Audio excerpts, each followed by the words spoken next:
We'll be fully live. Be careful what you say. We've just been video live. Welcome, folks, to our second of the year coffee talk. This one is dance focused. So you should be a dance parent, not VA. That's Monday. Well, I don't know about should. VA parents may want to learn about dance. That's true. You're a welcome observer. I think most are. Most of them So are. we asked for, Except for me. invited dance parents because some of those, you have some concerns that are specific to your child and your program. And Dean Susan Jaffe and Associate Dean Brenda Daniels graciously agreed to be here too. Brock and I are here. Last spring when we did the inaugural dance coffee talk, we were getting some questions about college admissions, both on the conservatory side, but also more standard liberal arts side. So in addition to hosting this with Jennifer Snow White as the chair of the PSO, we're here to answer those questions if they come up, and we can take any manner of question too. So. I actually thought that you guys were here to serve coffee. If anybody raises a hand, Brock or Dean Farrell will be over with a cup of coffee. You got two hands means cream. Everybody, please help yourselves to the homemade pumpkin bread and pecans, because I promise you that the people out there, they're all eating and they're eating sloppily. You can't see them, so don't be afraid of them. Right. And welcome. We're glad that you're here. Thank you. So I don't know who wants to start with questions. I know we do have some questions coming up on email that actually might answer some of your questions already. So maybe how many was it just that one? Yes, for now. Yes. Okay. So Three questions. Okay, so audition standards for performances, including Nutcracker and Raymonda. So what happens is that, in fact, next week, we start the audition process for the Nutcracker. And it probably takes the faculty a good month to start to figure out where people are, what casts, how the casts break up. Because, for example, if you're a female and there are two casts, you have to have the same length torso. I mean, it's very involved because of costume shop, etc. So it takes a while for them to sort of sort through it. It's over 70 dancers in the Nutcracker, and most of the time it's two casts. Sometimes it's two casts and a half or a quarter or something like that. And then sometimes they have students who they feel like could possibly make it, but they want to continue to keep rehearsing them. So to see if they can gain the strength to be in whatever part that they're thinking of right then. So sometimes that takes a little bit longer as well. Usually casting is pretty cleared up just before Thanksgiving, although I think the kids sort of already kind of have a clue as to who's being cast. And then, but pretty early on, probably after the first 2 weeks, they will, is it 2 weeks, Brenda, when we go into rep, when we know that students who are not involved in the Nutcracker, when exactly do they go into rep?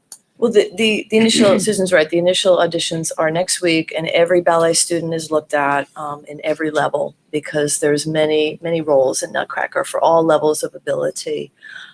So students are looked at in actual audition scenario next week. And then I would say maybe another week or two after that, the faculty who are working on Nutcracker determine who will be in the Nutcracker, and then that is set. Those students who are not cast in Nutcracker go into their repertory classes, where they are learning a piece of classical dance that they will perform in December at our Dance in DeMille. That's right at the end of the semester, at the end of intensive arts. So those who are in the Nutcracker should know what actual performances they're doing. That's what takes a long time to determine, is which student is doing which performance. that is extremely complicated. And they got that up a week before Thanksgiving last year to give the parents a chance to buy the tickets to the specific shows. It's our major fundraiser of the year, so of course you could buy a ticket to every show. and then you would know you would see your student. Yeah. So for Raymonda, for example, usually, oftentimes it's cast ahead of time because we pretty much know, like, for example, I don't know if this is a male or a female student that that Barbara is asking about. But usually the females are pretty much cast or put in the room for auditions before the actual audition, because we already know, I go in every Wednesday and I teach the variations. So pretty much we know the strength of them right away. And then once we actually get into the audition, sometimes somebody will be put into rep and not into Raymonda because we think they'd be better off in rep working on maybe something even more challenging than standing, in the core or whatever. Sometimes it just depends. Should that student actually be understudy, or would they be better off actually dancing every day doing their rep piece? So we're really trying to figure out what is the best thing for that student. I know the male variation will be taught all throughout this semester and into next semester, couple male variations to see who will be strong enough to be in the male. The males part is sincerely difficult. And so you have to actually be able to know how to do a double tour, which is a double revolution in the air and actually land on 2 feet, which is not easy. So that's pretty much how we, for the bigger, and the reason why we'd sort of precast Raymonda again has to do with our costume shop, because Raymonda has, I believe, 10 couples, 11 couples. And if you're going to do 2 casts, then you have to figure out this torso next to that torso, and sometimes this place is going to do a solo, but tomorrow night this place is going to do that same solo, and it's very complicated. And I would have to say most of that really does have to do with costume shop, because they have very little time to actually fit the costumes, and what they work is miracles, actually. Because for example, those Raymonda costumes are quite old. Well, everybody gets larger and larger every year. Like the whole population gets taller and taller. So sometimes you go to the costume shop and you see something that was built 20 years ago and it's this big, and you think, how are we gonna get somebody this big into this big? And they figure it out. So it's quite a miracle what they do, which is why we try as much as we can to just take as much sort of stress off that shop as possible. So that's why oftentimes things get cast ahead of time. But not always. Can I jump in? Yeah, absolutely. And also with contemporary, if there's any contemporary parents here, we like to strike a balance between having auditions where a guest will not be influenced by anything we think about the student, but will look at the students and make their picks. It's good experience for the students to do auditions because they're going to have to do auditions when they leave the school. So we try to do a nice blend of some just we call it a cold audition, where they're just looked at by the stager. And then there are scenarios where the faculty know the students so well. And if it's a faculty who's choreographing, I don't need to do an audition because I know the students so well, so I just cast my piece. But people coming in from the outside, we often like to have them just take a look at all the students so they can pick the students that they want for their piece. And it's always nice when they pick people that maybe we wouldn't have picked for them. And it gives the students a real opportunity to be seen. So we try, as the course of the year goes along, we try to do a number of different scenarios for the audition process for all the pieces to make it the most fair to the most students. It's always wonderful when a choreographer chooses somebody and think, oh my gosh, I wouldn't have thought of that. And then that student just blossoms. So it's really wonderful. Any other questions about that? Okay. When you were talking about just now the contemporary piece or auditioning for contemporary, is that for the performance in February? The winter dance and the spring dance. In the fall, our new students, our brand new students are in a repertory class. We want them to have a foundational experience where they learn a classical piece of modern dance. For the past few years, it's been a piece by Jose Limon, which our faculty member Sean Sullivan works with our new contemporary students on. But once they get into their second or third or fourth year, then they're free to audition for the winter dance and spring dance concerts. Don't audition for those their first year. In their first year, yes, just the fall semester, just fall. They're in repertory, yes.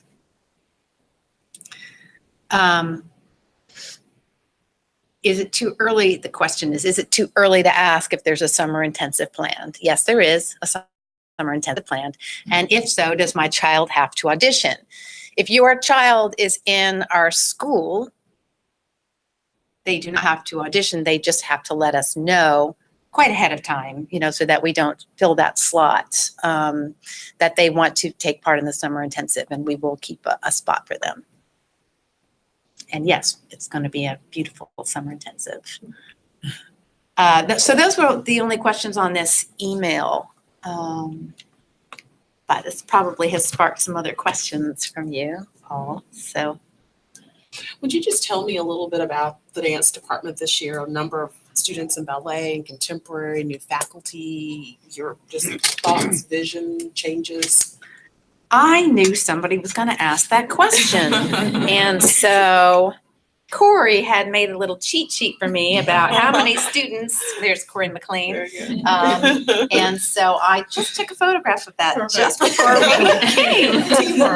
Teamwork. So we have 101 high school students.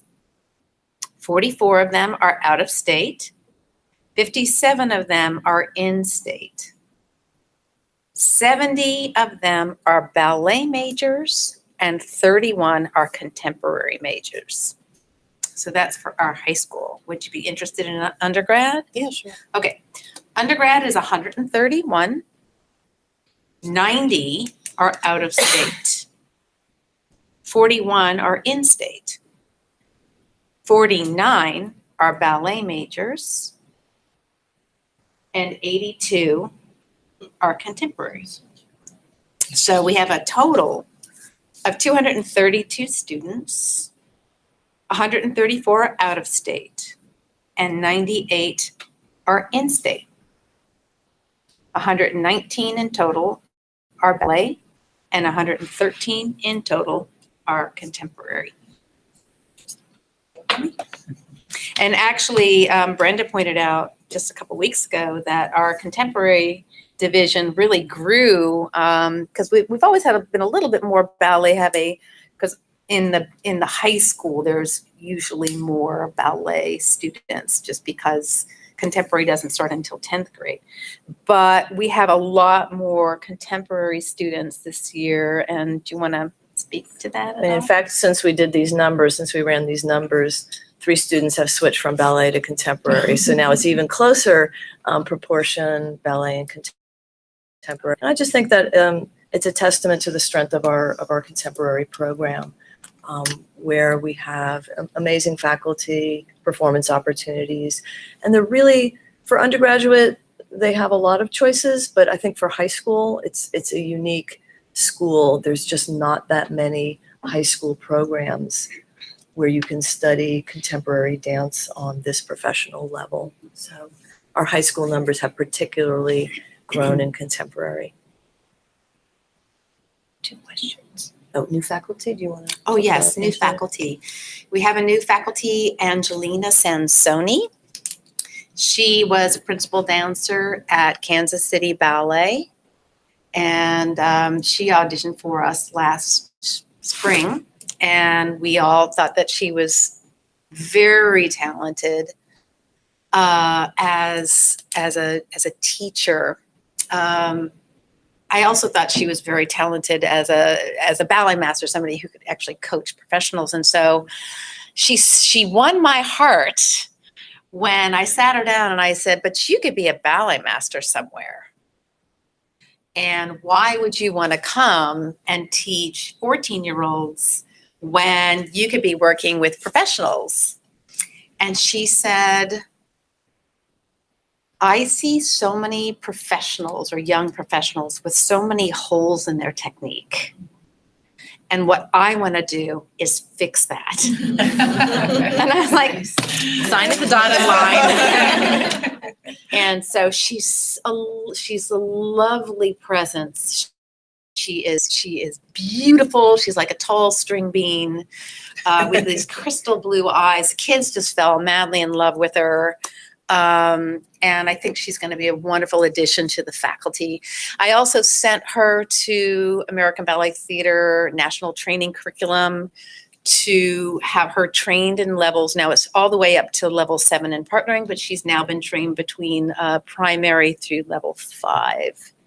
So, and we're probably level 5, level 6, and at the top of our levels anyway, because the level 7 at ABT is more in their studio company pre-professional level. So she is solidly trained. It took her something almost like 20 days to be trained, and it's very meaty amount of information. So she's integrated into the faculty quite beautifully already. So nice. Yeah. My daughter brought her up yesterday and said she just loves her. That she's been giving them a lot of tips in class, things like how to fix your shoes because you can't find the perfect shoe for your foot. And she's worked extensively apparently with them in class individually, and she just loves the extra like behind the scenes things that she's been telling them as well. So I thought she happened to volunteer that, so I thought I'd pass it on. Good. Is there a list anywhere, perhaps on the website, that reflects where UNCSA alumni are currently dancing professionally? This can be a good recruiting tool for UNCSA Dance, as many dancers are curious as to where graduates end up getting jobs. I have an internal list of the last few years. I did send that up to the web people. Whether or not it actually gets on the web is not my decision. But also we have Casey is very she's on our faculty is so connected with our alums. Does she have a much larger list of? Yeah. There is a email that comes out. I can't remember who it's from, but just what are they doing now? And it's for all the schools, but it does come out like every couple weeks or something. Oh, every couple of weeks. Yeah. Okay. How do we, And like what they're coming up. I know, How I'll did you look. access? I'll find it and we can Is it post a it. My news- mom found Is it. it a newsletter? Because we have a School of Dance newsletter, that I just proofed yesterday. Well, it's kind of like what's coming up. So if there's, one of the actors doing a Broadway play, it'll say that or, that kind of stuff. Yeah, It's ours cute. supposed to be It's out. coming out in a week or two, or actually they said Friday, because I just approved it yesterday. So it should, it's a School of Dance newsletter, basically, with 3 stories of alumni, and one's on Blaine Hoven, who's now soloist at American Ballet Theater, and who else was there? One of our students, Lauren Smith? Lauren Smith, who took our professional studies program this past summer, and she was talking about her life as a choreographer, dancer, performer, and there was one other I can't remember. But so it talks about that. There are some alumni stories in there as well, but I don't know if there's like a whole list That would be awesome. And I do agree, it would be a fantastic recruiting tool. Because this past year, I didn't actually count, but the list was quite large of who got traineeships, apprenticeships, second company jobs, company contracts. It was quite, I was like, wow. Doing something right. We're doing something right. And what happens too, like in our contemporary division is oftentimes they go off and then 2-3 years later we'll hear, oh, I'm in the second company of, because it's a different, and do you want to speak to that, Brenda? It's a kind of a different model of how they get jobs. Contemporary choreographers tend to want older dancers. It would be very unusual for a student fresh out of college to get a job in a contemporary company. The choreographers want to work with dancers for a while and see that they're really interested, and they come to their summer intensive, and a relationship has to be built. So often our students will start to work with somebody when they leave school, maybe somebody they met here as a guest. That's why we try to bring in lots of guests to make these connections for our students. And then maybe a few years down the road, we'll hear back, oh, I'm in so-and-so's company, or they go to Europe and they get a job there, or they start their own company, or any number of paths. But it is a little bit different. It tends to skew a little bit older for the contemporary students before they get that company job. And actually last spring, wasn't it just last spring, Savannah Spratt told us that she was in the Limon company? Mhm. So, and she graduated the year before last. So, right? The year before Yeah. last. So that was actually kind of quick for a contemporary dancer. So, yeah, I wish I had brought that list with me. I should think about that next year. Did you go through the levels that someone who is auditioning, if you're a senior and you're thinking about auditioning for companies, what are the levels that they could, of ballet companies, what they might expect to experience as far as being given an offer, what might be a good offer versus a bad offer? How do you weigh those options? And including not just with the company, but going on to college? We have a couple of career chats. One for if you are graduating and want to get right into a company or go that route, or also a separate career chat of what colleges would be good to go to that we recommend, and how to go through all of that. There was something you said, I was like, so in our business perspective class in the college, they actually get to look at contracts and what is not a good contract. Right. And oftentimes we'll guide somebody, if somebody's offering you a second company contract and it's only $100 a week, that's probably not a pretty good deal. So we want to give you something that where maybe it's $300, something that you can actually, if you had a roommate, you could actually live on instead of having your parents pay for the next 2 years. And then maybe or maybe not, you would get into a company. So, but I should mention that in the career chat about, what's not a good situation. But we talk a lot about,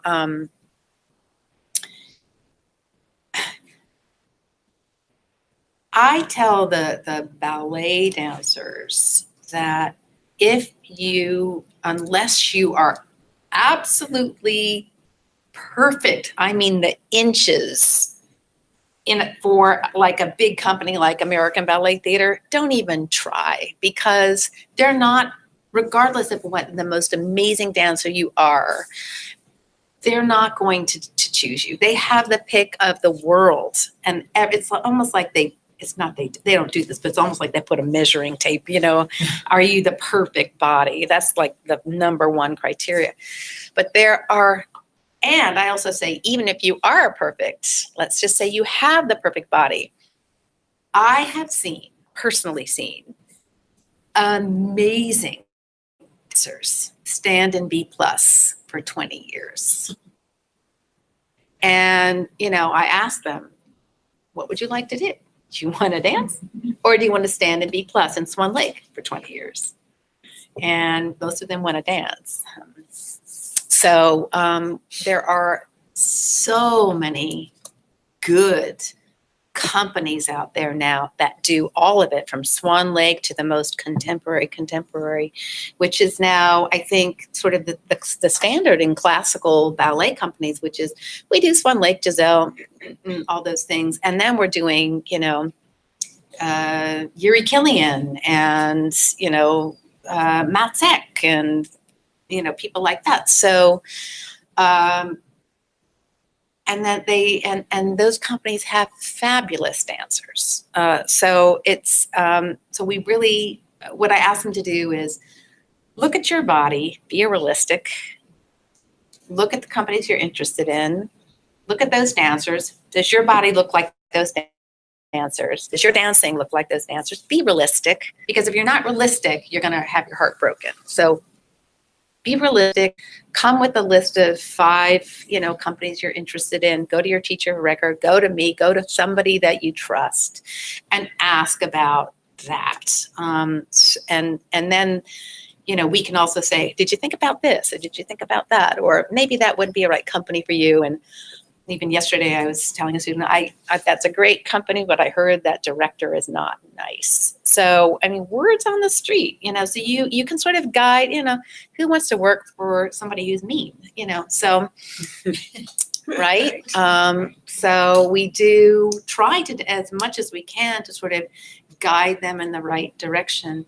And then in contemporary, and we ask them to do a cover letter. We give them a template of what is a good cover letter, what does a good resume look like, how to make a reel, a dance reel, and oftentimes faculty will help dancers create a reel so that they can not only go on site to auditions, but also send their reels out to companies where maybe they can't necessarily afford. Now, it's always better to go in person, but they can't necessarily afford to go to every place they want to.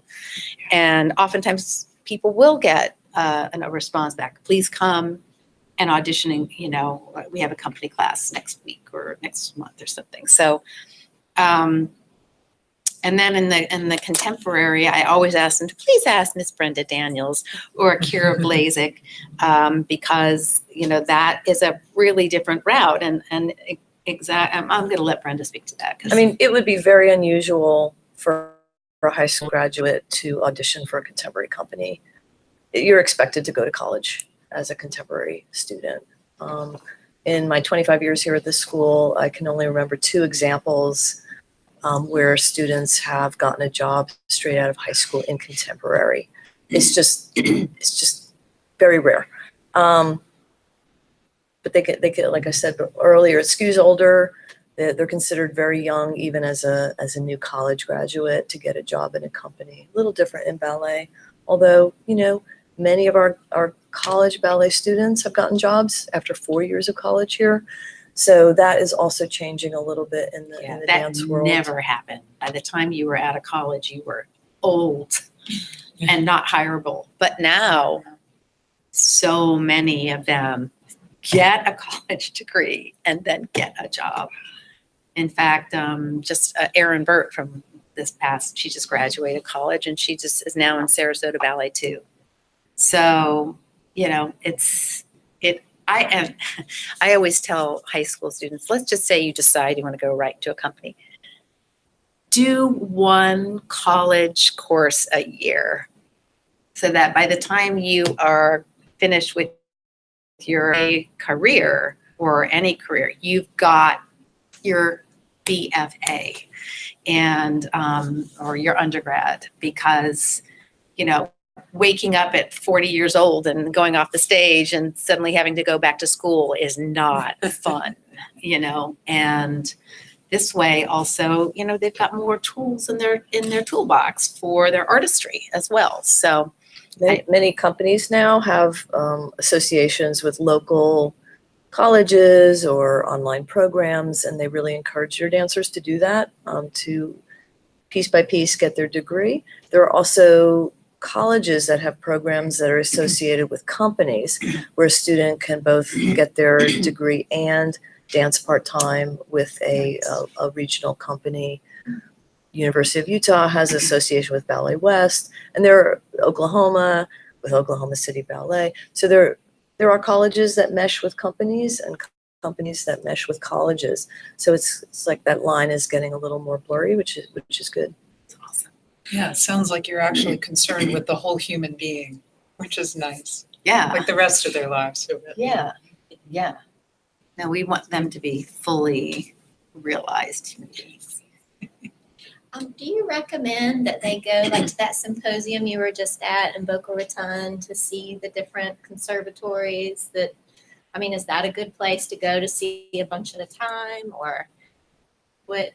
It's really an unusual college fair in that every rep from the schools that are there, and there's usually about 10 different programs that rotates. Every year it's a little bit different, although we're always invited because the person who runs it is an alum of UNCSA. So we're always there. But it's unusual in that the students can take class with, they send the reps that are sent are faculty. So a lot of college fairs are just tables with brochures. That's not quite as insightful as being able to take an actual dance class with a college rep and ask them questions, and it goes on all weekend. So I think it's valuable. Yeah, I do think it's valuable. Is it appropriate on college visits to ask to take a class, to visit a class, watch a class, to request that? We allow. We allow it. Not every school allows it. You just have to ask. But it You is just have to appropriate to ask? Yes. Okay, Can't hurt. right. Can't hurt. That's what I think. Exactly. You mentioned that you do a college computer talk. What, every year you guys do that? We do it every year, and it's already happened. It's always the first week of school. I announce it, I post it. So yeah, it's always the first school because that's when the schedule is a little bit lighter, and we can put in things like career chat, college chat, nutrition lecture. That pretty much is the only time of year we can shoehorn in little extra things like that, because once the full schedule starts, it's almost impossible to find a time where every student is available. So yes, it has already happened for this year. But students are, we encourage them to talk with their faculty or the dean once they either narrow down their choices or they have other questions. We're always available. Process would be if you're temporary student, but you should have an idea of places you might, and then help that way. That's a good idea. We have a question on Oh, the line here. How many of your current school students, ballet and contemporary, go on to then the undergraduate program in either ballet or contemporary? Are there very many, or do most You people come back here. come back here to go to college? It's a handful every year. I would say maybe between 5 and 10 every year come back. It really depends on a lot of factors. It depends on how long they've been here in high school. Often in the program for the full high school, 9th, 10th, 11th, 12th. Not sure coming back to college is a great idea because that's a long time in one place, and that might be a good time for them to have a whole different faculty and experience. If they've come as a new student as a 12th grader, it makes sense for them to come back because they can get their BFA in 3 years. We count that year of high school as a year of college in their dance courses. They have to finish all their college academics in 3 years, but they can graduate in 3 years, which is great. Some students who are North Carolinians, it's financially just a great deal to come here to college. So it just really depends on the student, but a healthy handful every year do come back. Question: if a choreographer comes in to cast a contemporary ballet piece, are both ballet and contemporary students involved in the auditions? I'm so glad somebody asked that question. Because last week I was talking to a student, contemporary student, and she just plopped down in front of me. She says, I don't, you're my dean and I don't know you well enough, so I'm just going to talk with you. And I was like, this is great. So she said, I feel like the ballet is favored over the contemporary students. I said, so what makes you think that? And she said, well, when choreographers come in, like for example, last year, we had Azure Barton. When choreographers come in and it's a contemporary piece, ballet dancers get to audition as well. And then they get cast over contemporary dancers. And then we're left out in the cold. So it was a great question because I got to clarify that what we do is every winter and spring dance, we have 2 contemporary pieces and 2 ballet pieces, or 2 pieces for contemporary dancers and 2 pieces for ballet dancers.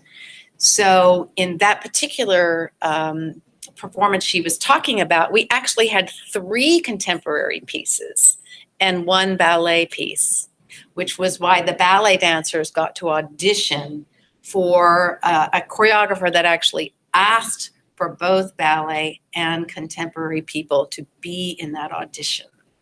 So This choreographer who really, we were bringing her in as a contemporary ballet choreographer. That's her area of expertise. She works mainly with ballet companies.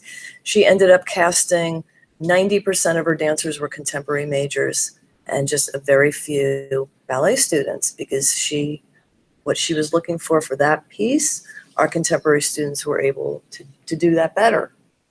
So it's interesting when we have outside people come in. I didn't know she actually has ballet dancers in her company. I mean, it's very loosey-goosey, I don't know if you all saw it, but it's like ragdoll. It was awesome, so beautiful. Anyway, so we always do that. So that was just to say that, that question was, if a contemporary ballet choreographer comes in and we only have 1 contemporary piece and 1 piece that's supposed to be both contemporary and ballet, yes, contemporary students who are on point will get to audition for that. But if we have 2 contemporary works for contemporary dancers and we have 1 classical dance for ballet dancers and 1 contemporary ballet piece, then only ballet dancers will get to audition for that. Does that make sense? Sure. Okay. If your contemporary student didn't make the point class, how could they keep up their point work throughout this year?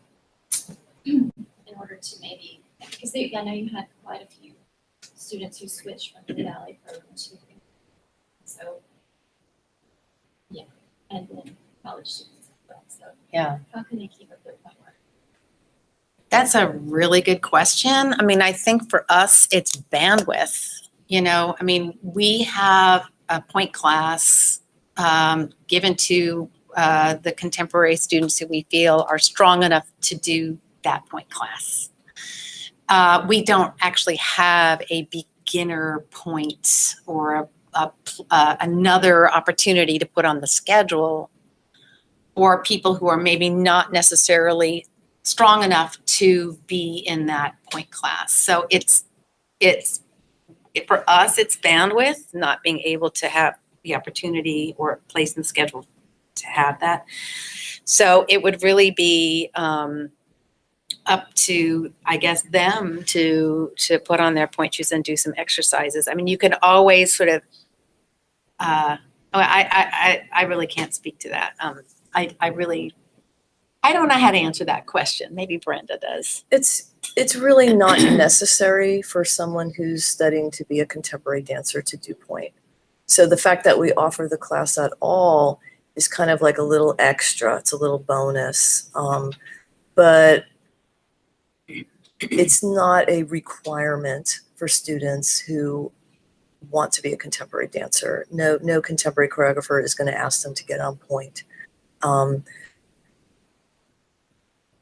that audition for that class is open to all of the students, and it has to be limited to 20 to 25 of the strongest students who are on point. So we wrestle with this every year is, do we need that class at all? We're thinking about in the spring, changing up our schedule a little bit so that some of the shorter ballet classes might be before contemporary technique rather than after, to do a floor bar, which we've introduced for our contemporary students this year, a new thing. That may eliminate the point class completely once we make that switch in the schedule. So this is something that we've gone back and forth about because it's not really necessary. We just offer it as an extra.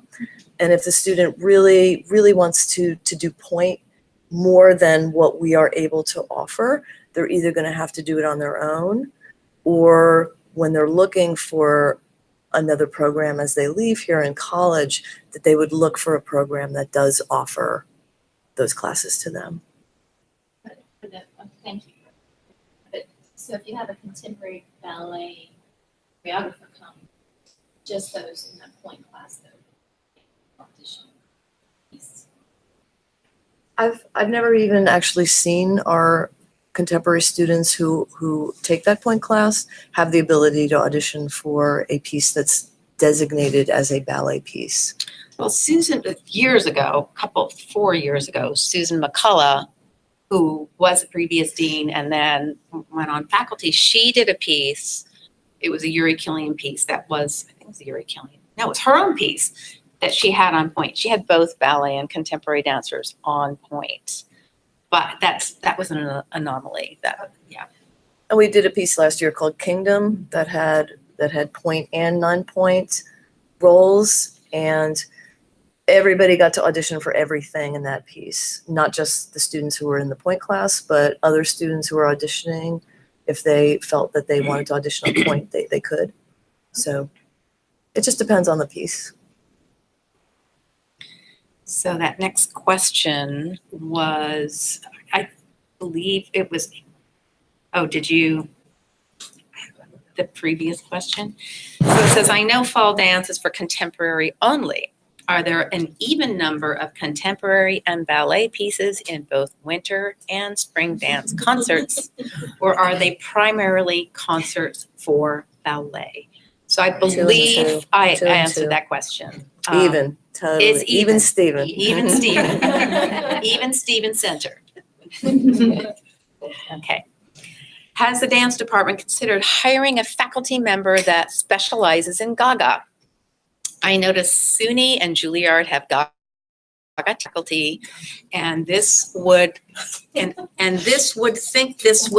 to the diversity of the UNCSA dance department. First, explain what Gaga is, please. Most of the table doesn't seem to It know. was created by a man named Ohad Naharin. He is the choreographer director of Bathsheba Dance Company in Israel. It is all the rage. Not everybody loves it. It's a wonderful. It's sort of improv in a way, and it's all the rage. People, especially the students, love Gaga.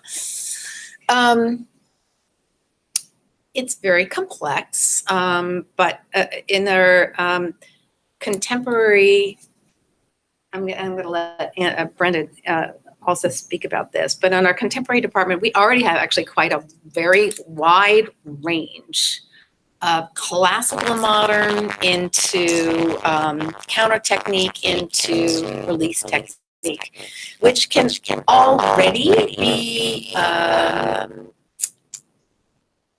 challenge for a student to be able to grasp all those techniques. And what we really try to do is give them a solid, classically foundation, classically techniques so that they can go off and do these counter techniques and release techniques and actually be articulate. If we then added a Gaga, we'd be sort of like the Reader's Digest of college contemporary. We are a very serious program, and oftentimes now SUNY also is a very serious program, but I think if the range is too wide, would actually be detrimental to the students. Is SUNY high school? No, it's a college. Yeah, so SUNY Purchase. So, and Juilliard, and SUNY is also much more, just contemporary, doesn't have a big ballet department. And the same with Juilliard. Juilliard's much more towards contemporary and contemporary ballet. So it really depends upon time and bandwidth and all of those things. So, but I'd like Brenda to sort of add. And we have had Gaga here. We have guests. Actually, one of our high school alums, Bobby Jean Smith, left us to go to Juilliard, and a year into Juilliard, Ohad Naharin was a guest at Juilliard and just swept her up into Batsheva. So she never actually completed college, but became his muse, his star dancer, and danced with Batsheva Company for many years. Beautiful dancer. And she did some guest teaching for us a couple of years back. And we have had other guests come in and do some Gaga classes with our students. I don't actually know what goes on in a Gaga class because they paper over the windows. It's something that you have to do when you teach a Gaga class. There's no observers. The windows have to be covered. The mirrors have to be covered. It's a little cult-like. just saying. I tried actually very hard to get a Gaga piece a few years ago, and the negotiations were so hard, and I was still not settled after 6 months with the people that worked for Ohad in Israel that I finally gave up. I don't know how other college get them, but it was, it has to be a 13 minutes and 22 seconds long, and every studio has to have the black curtains. And I was like, we can do our best, but we only have 2 studios, and it was so complicated. I finally it was horrible. I just threw in the towel. I was like, I can't do this anymore. So we actually got another piece that day. I mean, it was horrible for me. It wasted so much of my time. So, And the fact that Bobby Jean Smith had gone through our program with the traditional techniques that we offer and was made a star in this Gaga technique shows that base, that classical base, when you're studying that allows you to do anything. And we really believe strongly in that that classical base that we offer our students, the foundation, both in ballet and contemporary, that, trends come and go. Gaga may prove to be more than a trend. It may become a stream of actual training. But right now, the bandwidth, we don't have an open position on our faculty. And when we do, we might consider hiring a Gaga person. But mainly when we have a position open, what we look for first is, are they a good teacher? That's even more important in contemporary, really, than what kind of technique they teach. Because Graham is important, and Horton is important, and Cunningham is important, and Lamone is important, and Release is important, and Gaga is important. There's so many different techniques that are important, but the most important thing is, are they a good teacher? So you brought up Juilliard earlier and it being primarily looked at as a contemporary program. So when we were looking at colleges, and there are varying lists, especially out this time of year, that have the top 10, the top recommended. And we are having a hard time weighing and or convincing our dancer that should look at some programs. Juilliard is a good example where they have ballet. How do you weigh if there is enough ballet for a ballet student when they offer both? Is there something we should specifically be looking for? well, I would go and look at it and look at the program and see, what it is and what the level of the ballet. But they shouldn't discount the fact that, they're on the ballet list. You know what I'm saying? Like, for example, Juilliard is always on that list. They're in top 5 of everybody's list. But But ballet they do not student. produce ballet dancers Okay. at Juilliard. The people Right. leaving Juilliard get jobs in contemporary companies. Okay. And their focus really is on strong, classically trained. They love dancers that have a lot of ballet technique. Right. But they are not training ballet dancers. Well, there are other schools like that as well. That was just an example that I recall. So we really, if they are producing contemporary, it's probably not for our ballet students. If your ballet student is really hoping to get a job in a ballet company once they leave Right. college, there are probably better programs where they can keep up with their classical partnering and more point and Right. variations and those kind of things. I don't think are the focus of Juilliard. Juilliard has a lot of focus on contemporary techniques. They do take ballet day, but the kind of rep that they do is very heavy contemporary and a lot of composition, creative process, those kind of courses as well. So it really is, I don't think it's geared specifically toward students that want to join a ballet company once they leave college, the way Butler or Indiana or U of U or at Purchase, you can be a ballet major or a contemporary major. At Juilliard, you're just a dance major. Right. It's not split, Okay. just one thing. Could you give us a list of the colleges that you would be geared, thinking gear-wise, either? I have a student, she's a junior, and she's adamant she's going to be in a ballet company. She doesn't even want to look at colleges.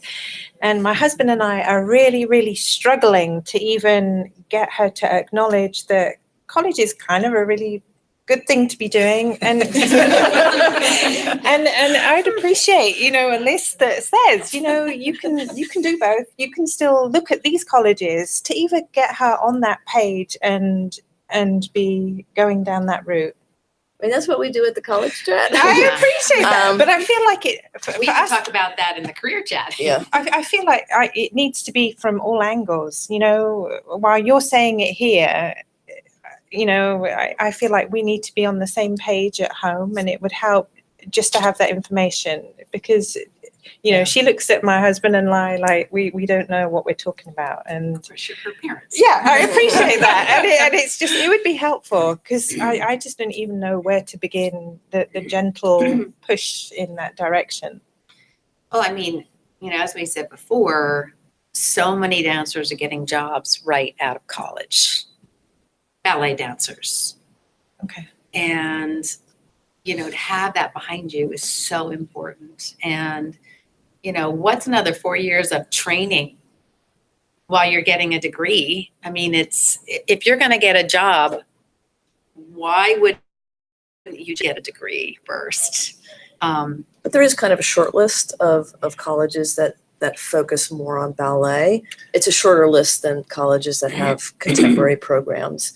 It's just more traditional across the country, historical programs, a lot more. You can get a degree in contemporary, but there's a significant list of colleges, and we went through all of them at the college chat. Jared Reddick, our assistant dean for ballet, knows what all those colleges are that have really strong ballet programs. So I would recommend that a student make an appointment to talk with Jared. Maybe if I have a free minute, it's hard for me, but I could possibly pull together a list of those colleges, just a list of those that traditionally have stronger focus in ballet. They're known for their ballet programs. A lot of them are at the Boca College Fair that I just got back from because that was started through a ballet school. So it was weighted more heavily toward those programs that do concentrate on ballet. I can just write down a list of those, type it up, and post it upstairs by the schedule. Okay. Would that be helpful? Yeah. Okay. I can add just a bit to maybe help Brenda with that. Too much? We have a list, we keep a list of every conservatory where seniors go. And so we have that for dance, and there's probably 45 schools on it. But what we don't know as well as dance faculties is which ones are currently top ballet, top contemporary. But so maybe I could share that list with Brenda, Susan, and they could help narrow it down to, or even add to it. That's some insight from the inside would help, because just like I said, I can Google a list and we get lots of things that, we can read articles on. But I'm just telling you, like, for example, when I read the Juilliard one, they're selling me on ballet. Yeah. I mean, you don't really get a clear picture just reading those descriptions. And some of the other schools, they're like, oh yeah, we have this great ballet program. Right. But do you really, you don't know. Right. So that's, Right, to have I think your- that's what we're saying, is that I mean, my very top recommendation besides us is University of Utah. And the reason why is because you can double major. Their ballet teachers are as strong as ours. They have connections with Ballet West, so they have a joint program. And so there's just so many good things about that university. Plus, it's like 30,000 students, so you get sort of a wider picture of what life really is like. But that and the dancers that I see in their year-round program and their summer program are very strong, good ballet dancers that could get jobs. So I love that. I keep telling Brenda, please send your daughter, because her daughter does not want to go to college here. She wants to get away from her mom so she can have autonomy. I'm like, please go to Indiana University. To University of Utah. Now, Indiana's also really strong. They're more Balanchine, and they have beautiful faculty. Kira Nichols, who was a ballerina with New York City Ballet, Carla Corbs, who was a ballerina with Pacific Northwest Ballet. And Carla Corbs, I just saw her at the Boca College Fair representing Indiana, and she's got a cute little baby bump, but she taught a beautiful class. So yeah, I mean, this is pretty much the short list. Butler, Indiana, U of U, Utah. University of Oklahoma has a historic ballet program. That's where Ilya came from, right before I he came to stole one of us. our faculty Yeah. members from And they resent the it. guy there. I heard all about that at the Cosmo Fair. Good for you. Don't get into a war with me. And Purchase College also, they do place their ballet graduates into ballet companies. It's a strong program. Now, was the Susan, last one? when you say double major, you mean in the arts? I mean, I know No. you can double major, get a You can- BFA in You can dance. study to be a doctor How and excellent a is that? dancer. Which, if you have the grit, go and do that. Yeah. Because it is so competitive out there in the dance worlds. And it is a labor of love. It is not money-driven art form. And, you have to feel like this is your calling, regardless of whether or not you have to have 5 roommates to scare you. Regardless of whether or not you have to live, with a lesser paycheck, but then let's just say you want to double major and whatever it is, you've got that to fall back on. And you can say, I'm going to do this for 10 years. I'm going to dance for 10 years, but actually I'm going to think about what I'm going to do after that. And I can't say enough how behind that I am. I really think if you have the energy and the brain power to do that, that's what I think you should do. And I did talk to a lot of the reps at these various places about double majoring. I said, is it realistic for the dancers, getting a BFA, which is very studio heavy, performance heavy? And they said, it's hard. They didn't say it's easy. They said it often involves taking courses over the summer and just putting in a lot of hours. Sometimes it takes 5 years to get the double major. It just depends on the student. Yeah, and actually, I was teaching at the University of Utah last November and then taught in the summer. And I saw 10 of them who were in the winter program. I said, what are you doing here? Academics, so they stay there to get their double major degree. So I was understanding and reading about Oklahoma that your junior year, they make you pick a track, either performance, education, dance education, or management. Oh, wow. That's what it said on their website. Okay. Is that Well- Oklahoma City University or there's two different ones? I mean, every It's- school is I different. think it's OU. Yeah. Oklahoma Some University of schools, Oklahoma. you can study ballet, jazz, and modern, all three. Some, as you get through the program, they do start to track you. Is it looking like you have a significant performing career ahead of you or not? Mhm. Maybe they do try to guide you more into pedagogy or arts management, because also students change as they start to grow up.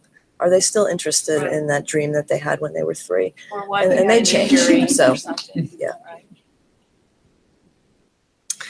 The next question, once Nutcracker and Repertory begin, when are rehearsals? And do you have any thoughts on how to manage auditions for college programs with minimal disruption to rehearsals for any upcoming performances? And I'm going to let Brenda handle this because she does all of the schedules. Okay. So once Nutcracker begins, and I'll take out Repertory first. So if a student is not cast in Nutcracker, their repertory classes are Tuesdays and Thursday afternoons. And that's when they work on their piece. During intensive arts, they work on it every day. It starts ramping up for their performance. Nutcracker, once it's kind of set and cast, it depends on what their role is, how many times a week it's going to rehearse. Big corps de ballet role, like the flowers or the snow scene, that rehearses maybe 3 times a week. It's a little more intense than if maybe they are doing a soldier, that might be twice a week. It really depends on the role. The gentlemen often are in many, many different roles, and they could be working almost every day on Nutcracker. So the faculty are there a lot for Nutcracker. Rehearsals run every day of the week and on Saturdays. But students, we try not to schedule them every night of the week. We know they have homework and other things. It does start ramping up more as it gets closer to Nutcracker time. But again, I can't answer that specifically. Once the student knows what role they're in and they see the rehearsal schedule, then they'll know. And the evening rehearsals are from 7:15 to 9:15. There was one more question. Oh, there was There was another another question. question. sorry. It was about college auditions. Oh, the disruption for college auditions, yes. So students are allowed, I know for academics as well, they're allowed a certain number of kind of free get out of jail card days that they can miss without it affecting a grade. It's the same in the School of Dance. I think it's maybe 6 per semester. So the students just, obviously they can't audition at 20 different places. I think some places you can send a video audition, but we do make accommodations for students that need to leave to audition. And again, depending on if they know they're in something or they want to be in something, just to kind of plan that audition so it's not going to take them out for an extended period of time all at once. I think that it would be better to do a weekend here and a weekend there rather than make a 2-week audition tour where you're out of school that long. That probably would not work for our schedule. Follow up on that. Is it safe to say, because I'm planning college visits and auditions, it seems like most of the auditions, the first round is September, October for the college programs. Safe to say if we get all of that sort of done by November 1, we're in the clear for interfering with Nutcracker? Well, it would interfere with rehearsals, but it wouldn't interfere with the performances, which interfering with the performances is really, we really can't kind of accommodate that. But rehearsals, students say, I have to leave, I have an audition. As long as they get their form in a timely fashion, 2 weeks. the director would know that they would just have to work around that student. And because we do multiple casts of Nutcracker, their cover can kind of cover them while they're gone. But I think that you said the cast lists for Nutcracker are usually right before Thanksgiving. So, but rehearsals would be happening before. I Yeah, see. starting Okay, next week, That actually. clears out. Yes, Yeah. I have to cancel a tour. We're good. Okay. Right, we now I know understand who's that. in it and what parts they have before Thanksgiving. What we don't know before Thanksgiving is what specific show. Gotcha. Okay, thank you. That's helpful. And when are the Prairie students cast for winter dance? Is there anything that they need to worry about for this fall as far as? Yeah, we're actually doing one audition this fall for Winter Dance. Our Graham guru, Maurizio Nardi, is going to do his audition for Maple Leaf Rag, which is a wonderful grand piece for Winter Dance. He's going to be doing that in early November, in the middle of a week. So a lot of auditions are toward like a Friday or Saturday. So I think that most students would be safe for that audition. It's the first week of November. Are scholarships available for out-of-state high school students? Yes, and if so, how does a student qualify for a scholarship? And Brenda, I'd like for her to. Yes, I oversee all the scholarshiping for the School of Dance in consultation with the dean and the faculty. So what happens, what's the process is in March, I find out how much money I have to work with from the financial aid office. They send me a list of all of our scholarship funds, and it comes from a number of different sources. Some of the money we raise ourselves through the Nutcracker. That's our biggest pot of money is what we raise ourselves. We do a festival of dance every February where students come in from across the state. They pay a small fee to take class with our faculty all weekend and see Winter Dance. That is a scholarship fundraiser for us. And then we have some endowed scholarships where donors have given an amount of money that spins off some interest. And those are called our named scholarships that are usually named after the donor or the designee. So we have a number of different pots of money that we have to work with.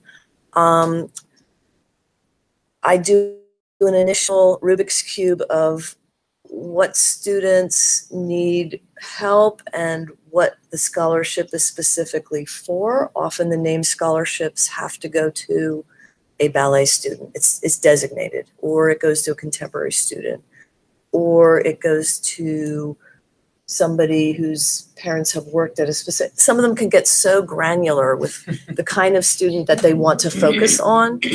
So I do an initial run of pairing scholarship with student, and then I run that all by the faculty for their approval. I factor in students who have come to me saying, I need some help to come back next year. Those students, some of the scholarships are merit only, some are need and merit, some are need only. The need-based only, I need to hear from financial aid that the parents have submitted the FAFSA form. So high school as well, in order to get need-based aid, the FAFSA has to be submitted. So it really is a puzzle that I do my best to kind of patch together. Then the dean and faculty go down the list, any changes they want to make, any students they want to add.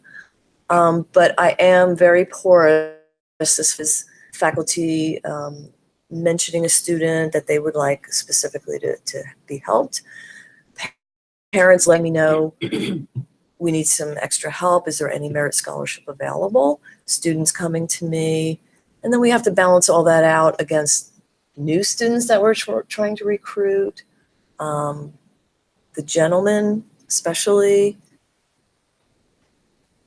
Because usually Helped. Yeah. It's a lot a of other thing. colleges can just give all the males full rides. So we were in order to get males, which Big we need competition in order with that. to run the school, we need males. So it's a complex formulation, but we do the best we can to help as many students as we possibly can. So how do you decide what dance options will be offered for the 2-week arts intensives in December? I mean, oftentimes the faculty will suggest something, or somebody might say, oh, I think we should do a class, or we have one man who does, I can't pronounce his name, Ronco, his last name, who does a ballroom, and then it changes, it very depending upon who's available, how much funding we have. We're looking at our overall budget. We've had to sort of tighten the belts the last few years due to endowments being sort of recalibrated as far as spin out.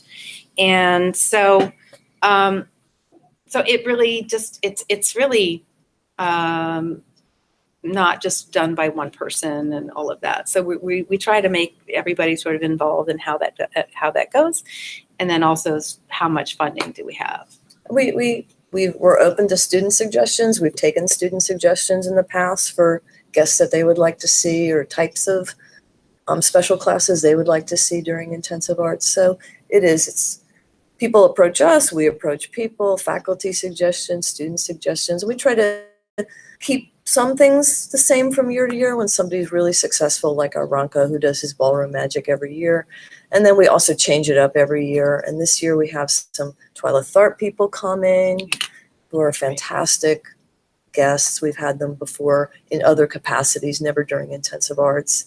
We have Cunningham specials that we run. We've done musical theater. We've done voice work. You name it, we've done it. And we try to keep it always fresh during intensive arts. And the intensive arts, those specials are offered to the students who are not in Nutcracker, because pretty much the Nutcracker people, that's all they're doing during intensive arts, because that's when the performances are. So they're pretty much living at the Stevens Center for all of intensive arts. But those ballet students not in Nutcracker and all contemporary students are open to these intensive arts special guests and classes that we have.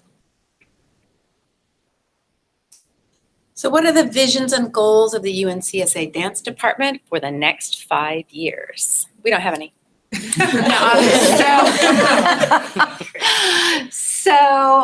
Well, okay. Oof.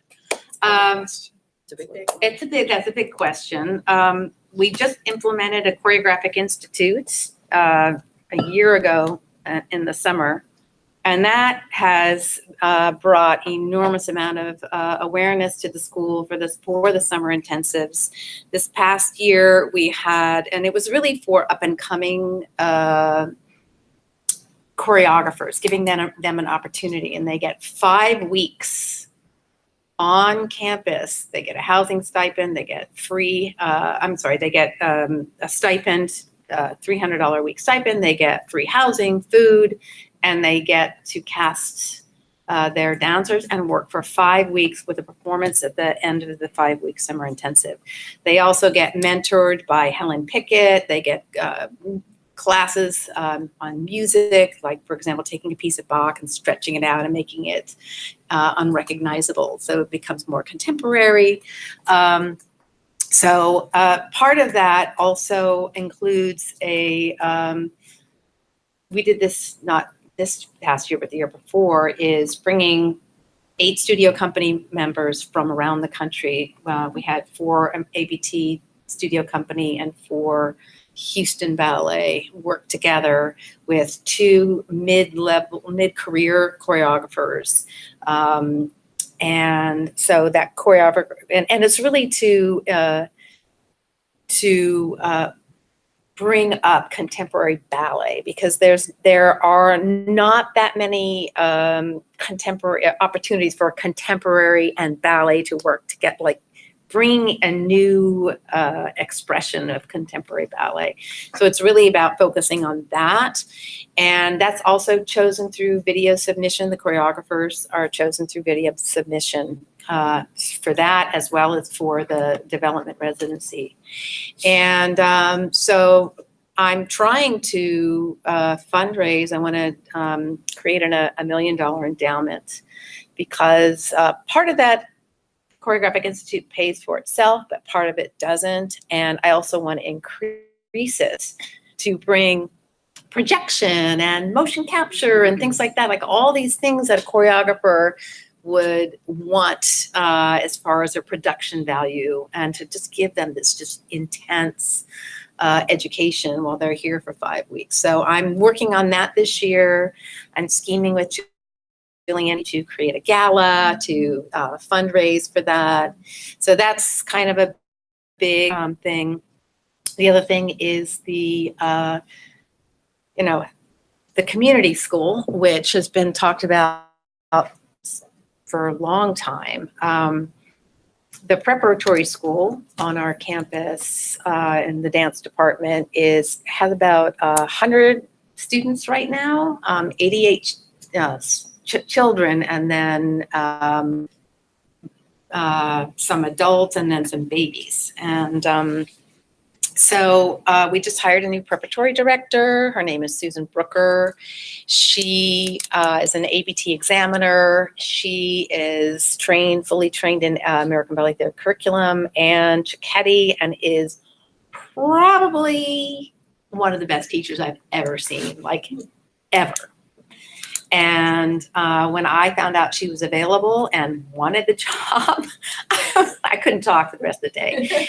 And so she's here now.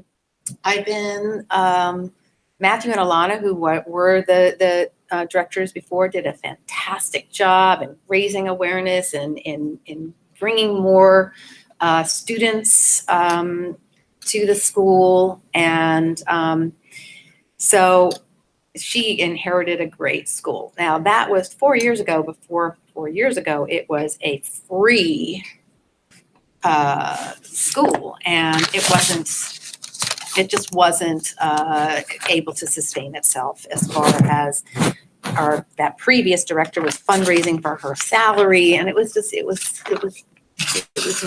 not a good situation. And if classes didn't have enough teachers or whatever, they were canceled, the kids were mixed together.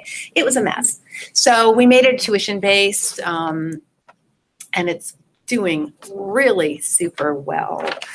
And so my, I'm on the provost's hem of his pants, like, a dog. I won't let go because I want to move the school off campus. And one of the biggest reasons is because when you're 13 years old and you don't get into UNCSA, we just go, well, there's the door. You're 13 and we have no place for you. I want students, regardless of whether or not they get into UNCSA, to have fantastic training until they finish their high school. And then if they want to take the adult classes, with performance opportunities, and I want to expand that out into the community. I also want to expand it out into other kinds of classes, contemporary classes, let's just say jazz or African or hip hop or things like that. And I want that to be out in the community. Plus, there are other schools on campus that can also have their own sort of preparatory programs. There's acting out, and then there's a community music school. And so the dream is to get the whole thing off campus into one place. And but right now, the school that has the most money coming in is the preparatory school. And so, but we can't grow. We can't grow because there's not enough studio space. And so it's sort of a catch-22. If we had the space, we'd be able to grow the money to actually move off campus. So anyway, so why I've gotten on the edge of the provost's hem on his pants is because I want the gym, the basketball courts, when drama moves out of there. And just to grow the preparatory school, just to grow it, because most ballet schools or dance schools are, their bread and butter is with the babies. and we have no space and no place for parents to drop their children off, and it's a mess. So I'm really on that.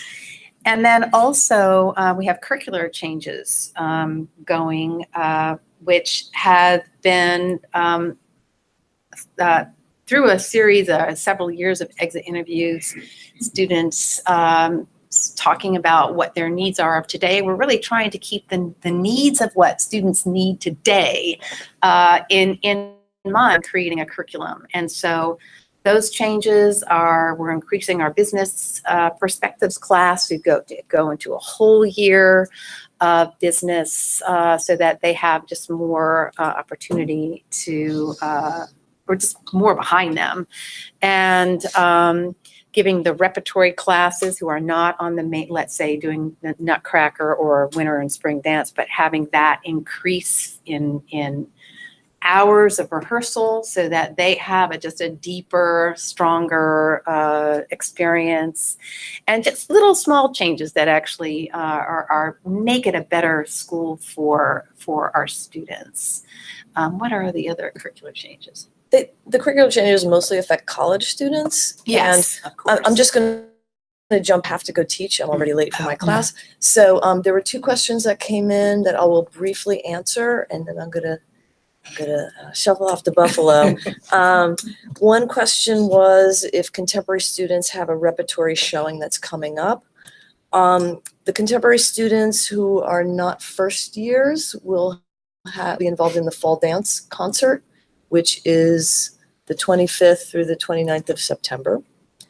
After that, all contemporary students are cast in our Emerging Choreographers concert, which is our college seniors are required to make a group piece using all the underclassmen.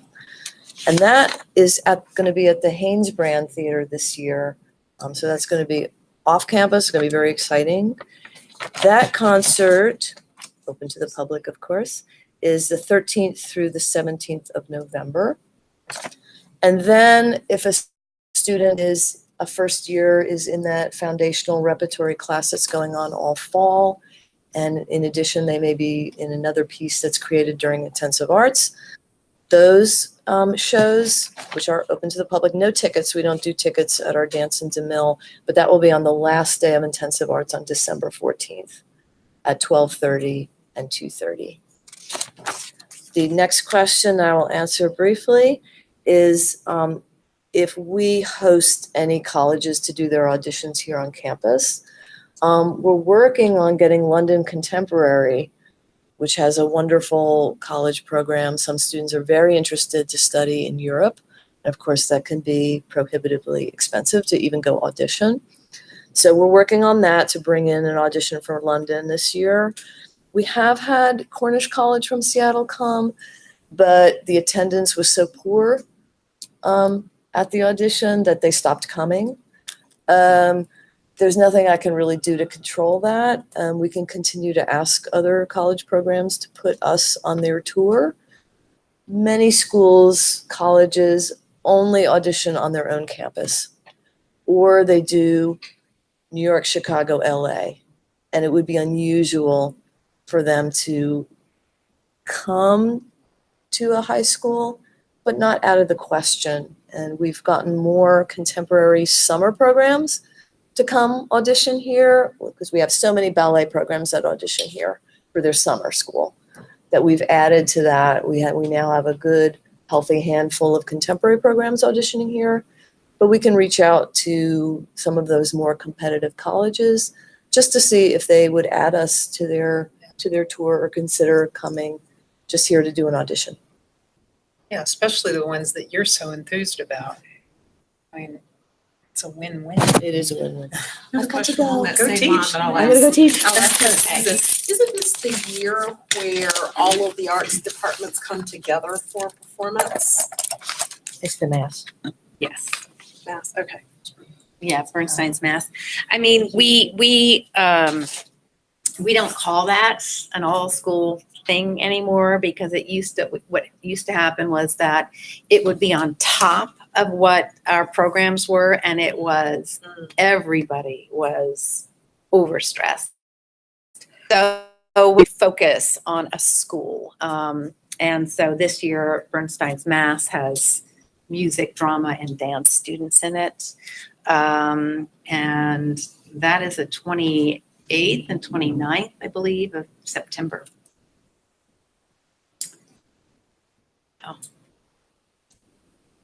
The dance will have a piece. Dance will be in Bernstein's Mass, choreographed by actually dance alum Kelly Maxner, who teaches in the dance. Yeah. Yeah. Sorry, it's tiny, but this. How do you grade dance classes, and will we see grades through the year on Canvas?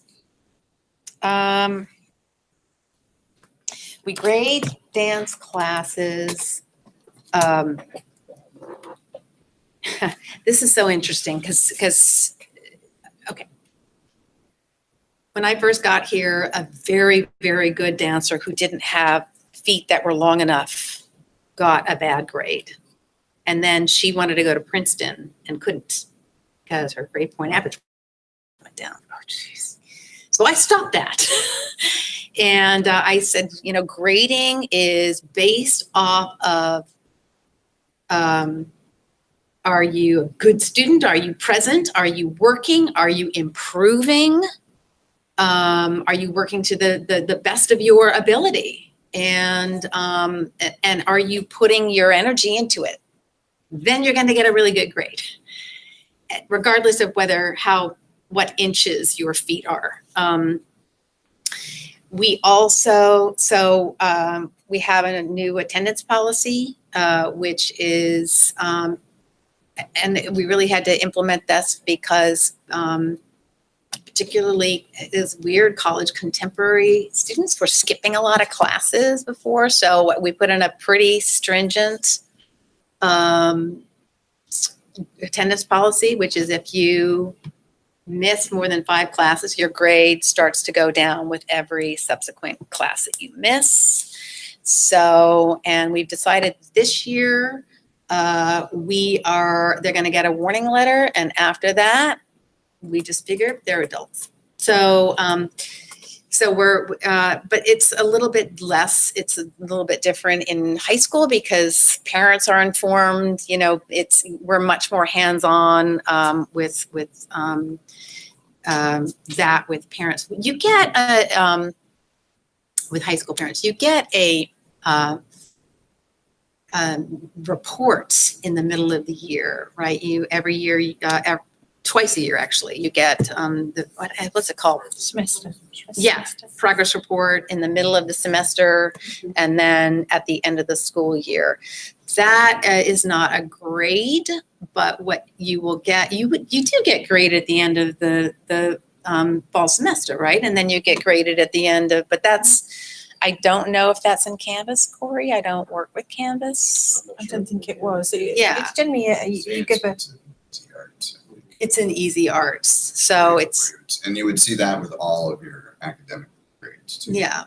So, but, so you get that, and then you get your progress reports. And we tried to write very extensive progress reports. I don't know if you've gotten the opportunity to see them, but when I first got here, the progress report said, "Keep up the good work!" ! And then a signature.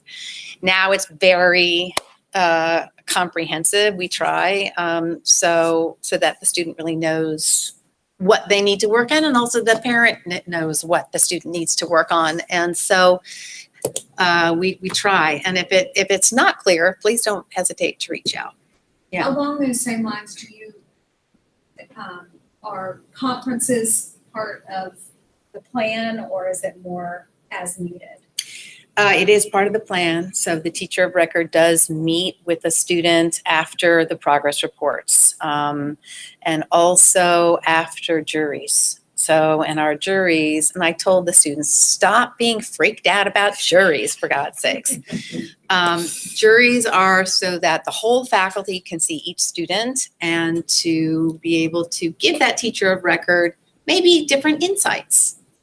which helps the teacher of record then create a more comprehensive review for the student so that the student is really hearing from the whole faculty about what's working, what they could improve on, and things like that. So we try as much as we can. Of course, the student can always, go and make an appointment with their teacher and ask about progress. Sometimes they'll even come to me and they'll ask me, and I'll go and watch them and see how it's going. So we try to be as hands-on as possible. And I encourage you, if you ever hear your child say, I don't get enough corrections, please let us know. We have very large classes, and sometimes, a student will feel overlooked for a couple of weeks or whatever. So we really do want students to be, engaged, corrected, feel like we take care of them. And if you hear otherwise, please let us know. And I also tell students, let me know, because that's what I'm here for. So we're right at noon. Maybe this is our last question. Could there be a date in the spring that parents could observe dance classes?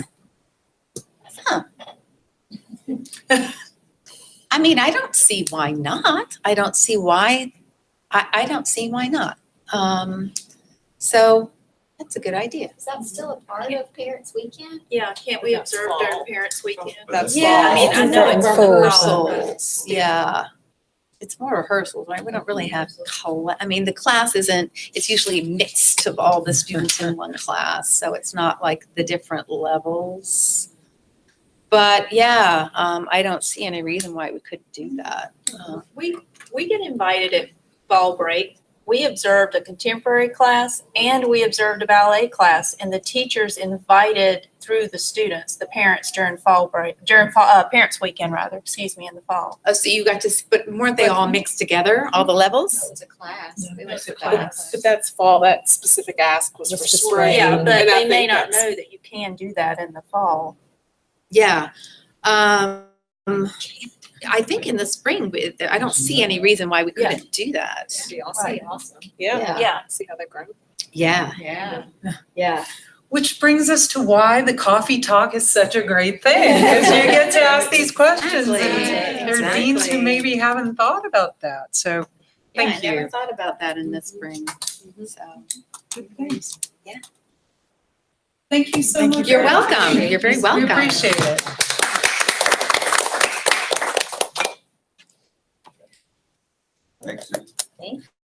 Thanks. And now with the cameras off, everybody have a piece of pumpkin cream. Very helpful. Thank you. You're very welcome. Okay, you're not gonna eat while everybody in, who knows where Yeah, is watching yeah, you. look at it all.